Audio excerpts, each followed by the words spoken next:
دردناکه واقعه را مخې ته شوې ده چې یو مجبوره پلار راپاسي او خپل څلور بچي د مجبورۍ د لاسه ډېر بېدردۍ سره قتل کوي.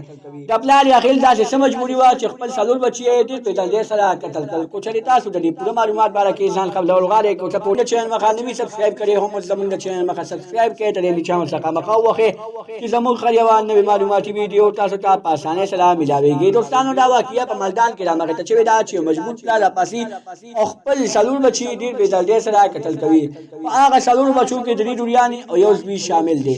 د دغه درې لوریانو او یو زوی اخر څه ګناه وه چې د مجبوره پلار د دوی قتل ته مجبوره شو. دوستانو دې درې لوریانو او یو زوی د پلار نه د اختر جامې د اختر سپلۍ غوښتلې او ورته ویې ویلي چې پاپا موږ د اختر جامې او د اختر سپلۍ والا. نو پاپا یې دومره غریب و چې پاپا سره یې څه پیسې نه وې. نو پاپا یې دغه پیسو په وجه باندې مجبوره شو او خپل څلور بچي یې نیل ته وغورځول. چې کله خپل څلور بچي نیل ته وغورځول او کور ته راغو ښځې ته یې ټوله کیسه تېره کړه. نو ښځې ورته وویلې چې ای شریعت ته دومره ظالم شوې، تا به ما ته ویلي ما به خپل وروڼو ته ویلي ما به خپلې تروریانو ته ویلي ما به خپلو خویندو ته ویلي هغوی به ورته د اختر جامې کړې وې. نو ته د دوی قتل ته دومره ولې مجبوره شوې؟ نو هغه سړی ډېر زیات په ژړا شو، وایي چې ښځې مونږ په دې ساعت هم د الله تعالی شکر وباسو خو مونږ د الله تعالی دومره وس نه دی راکړی چې مونږ د خپلو بچو جامې خپلو بچو پیزار پوره کړو. او ما ته په دې باندې ځان ډېر بد ښکارېدو چې زه بل چاته سوال وکړم.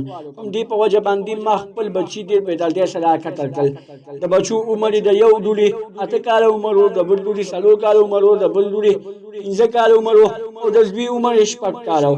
دې ظالم سړي دې مجبوره سړي خپل څلور بچي ډېر بېدردۍ سره قتل کړل. دوستانو چې کله یې دا ماشومان قتل کړل او دا واقعه خلکو واورېده نو خلک ډېر په ژړا شو. ویې ویلې چې تاسو د چم ګاونډ غریبانانو سره خامخا مدد کوئ، ځکه چې کم کس غریب وي هغه بیا دې ته مجبورېږي چې خپل بچي قتل کړي یا خپل ځان قتل کړي.